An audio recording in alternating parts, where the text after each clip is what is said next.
Why can't we see the signs of God?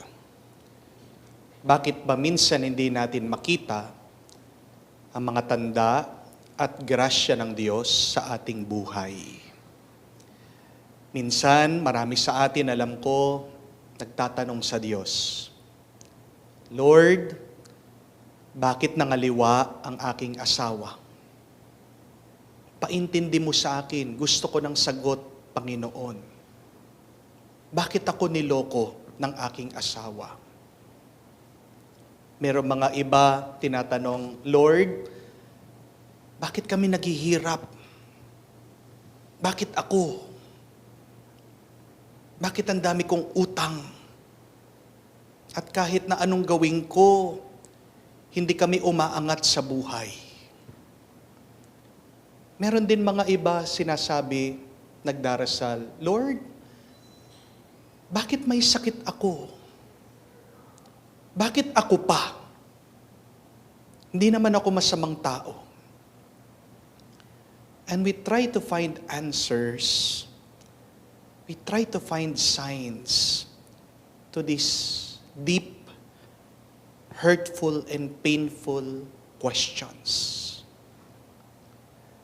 Itong mga Pariseyo, hinahanapan din ng sagot ang ating Panginoon. Tinatanong nila, magpakita ka nga ng pruweba, ng tanda. Pero nung sabi ng ating Panginoon, hindi ako magpapakita sa inyo. Bakit sinabi niya yon? Dahil meron ng sagot, meron ng tanda. Pero ang tanong, bakit hindi nila nakikita yung tanda, yung sagot doon sa kanilang tinatanong? I think there are 3 reasons why we cannot see the signs of God. Merong 3 dahilan bakit hindi natin nakikita ang mga sagot o grasya ng Diyos sa ating buhay. The first one is, dahil hindi natin hinahanap, hindi natin pinapansin ang mga tanda, ang grasya ng Diyos. Pag kayo po ay sasakay, magko-commute, di po ba kayo naghahanap ng jeep? Dumadaan ang maraming sasakyan. Merong bus, merong tricycle, pero makikita mo ba ang mga to? Hindi man, di po ba? Dahil ang hinahanap mo, ang sasakyan mo, ay jeep. Kahit na dumaan ng 1,000 tricycle, dumaan ng 1,000 bus, hindi mo papansinin, hindi mo bibigyan ng oras. Dahil ang gusto mong makita, yung tricycle na gusto mong sakyan. Ganon din po, pag kayo ay pupunta sa grocery, hindi po ba? Naghahanap ka ng tissue, napadaan ka sa mga laruan ng bata, napadaan ka sa mga juice, napadaan ka sa mga chichirya. Hindi mo man makikita, hindi mo mapapansin ang mga ito. Bakit? Dahil nakatuon ka doon sa gusto mong bilhin. Tissue. Yun talaga yung kailangan mo. Bakit hindi makita ng mga Pariseyo ang hinahanap nila? Ang tanda, nasa harapan na nila, itong si Jesus. Dahil iba ang kanilang hinahanap, iba ang kanilang pinapansin. Ang tinitingnan nila, ang talagang hinahanap nila, pagkakamali mula sa ating Panginoon.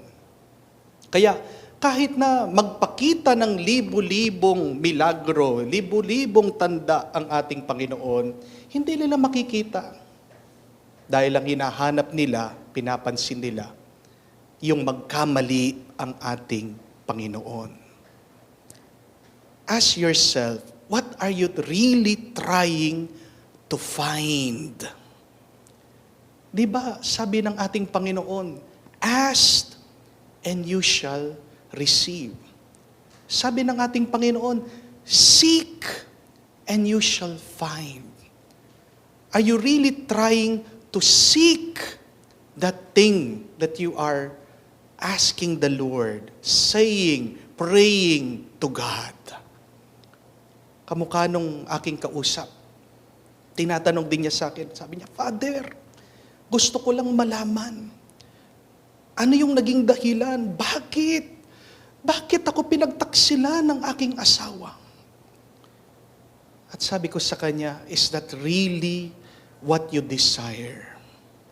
Yun ba talaga ang gusto mo? O baka ang gusto mo, yung sana hindi na nangyari yung pagtataksil ng asawa mo? Be honest with me. At anong sabi niya? Yun pong sinabi niyo. Yun talagang gusto ko. Na sana from the very beginning, hindi ako niloko ng aking asawa. Naging tapat siya. And then ask that to the Lord. Wala na tayong magagawa sa nakalipas. Yun yung hanapin mo. Yun yung hingin mo. Yun yung pansinin mo. That despite of the infidelity of your husband went home. At nanatili ang iyong asawa sa iyo. Yun yung hingin mo. Yun yung pansinin mo. Yun yung hanapin mo. Seek and you shall find. What are you really seeking in your life? Ano ba talagang hinahanap mo? Makikita mo yan. Hindi natin nakikita ang grasya dahil hindi natin pinapansin, hindi natin hinahanap. Pero pangalawa, dahilan bakit hindi natin makita ang grasya ng Diyos, ito ay dahil hindi natin nauunawaan. We do not try to understand. Ang aking pong ina, mahilig pong bumibili na mga scratch it to win it. At nung minsan, nakabili siya, binura niya. And lo and behold, nakatatlo po siyang numero. Para-pareho. 500,000. Ano pong ginawa niya? Tinapon po niya sa basura. Bakit? Kasi sabi niya, dapat daw pantay-pantay, nakaisang linya, nakahilera para manalo. Nung pong pinag-aralan namin, tinanong namin doon sa mga nagtitinda ng scratch it to win it. Ang sabi po nila, kahit hindi nakahilera, basta't makatatlo ka lang, panalo ka na. Kaya nga po ako pinagmamalaki ko ang aking ina. She's a very generous woman. Napakabait niya. Bakit? Kasi tingnan nyo na po, yung kalahating milyon, tinatapon lang, binibigay sa basurero. Di po ba? Nandun na. Pera na. Naging basura pa. Bakit? Because she failed to understand. Hindi niya walang pag-uunawa. Kung naunawaan lang niya, kung naintindihan lang niya, nakita niya ang malaking grasya, milyonaryo sana siya. Dahil higit po doon sa 500,000, may times 2 pa. Sayang, hindi po ba? At sayang din, nung panahon ni Jesus, hindi nakita ng napakaraming tao ang grasya at biyaya na nasa harapan nila. Bakit? Kasi hindi nila iniintindi yung sinasabi ng ating Panginoon, ginagawa ng ating Panginoon. May pride sa kanilang isip na sila ang tama at mali ang Panginoon. Now the question is, how about you? Do you try to understand the things that are happening in your life? kung susubukan nyo lang po, mabibigla kayo sa napakalaking grasya at biyaya. Merong sign ng kabutihan ang Diyos sa iyong buhay. Please try to understand your life. But third and lastly, bakit hindi natin nakikita ang mga tanda at grasya ng Diyos? Ito po ay dahil nagkukulang tayo sa pananampalataya. Allow me, my dear friends, to read you this very beautiful quote. Ang sabi po, I asked for strength and God gave me difficulties to make me strong. I asked for wisdom and God gave me problems to learn to solve.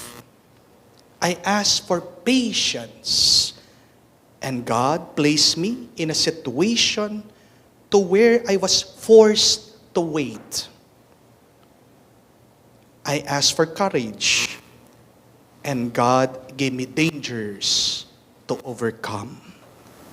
I asked for love, and God gave me troubled people to help. I asked for favors, and God gave me opportunities. Paano yung ating mga problema, yung ating mga paghihirap, itong ating mga kaaway, ang mga taong pabigat sa ating buhay, ay nagiging biyaya at grasya pala galing sa Diyos. Hindi mo makikita ang mabuti sa masama mong karanasan kung wala kang pananampalataya at tiwala sa Diyos. I always say that to you, that faith helps us to see more. Faith will never remove your suffering, but faith can help you to see more, to see that even the impossible can be possible. Mga kapatid, napakaraming grasya, tanda, sagot ang Diyos sa ating mga katanungan, sa ating mga inaasam sa buhay. Manalangin tayo. Naway, hanapin natin, pansinin ang mga bagay na ito, ang mga grasyang ito. Naway, intindihin natin at naway, dagdagan pa ang ating pananampalataya para makita natin ang napakalaking biyaya at pagmamahal na binibigay ng Diyos sa atin araw-araw, ngayon at magpakailanman. Amen.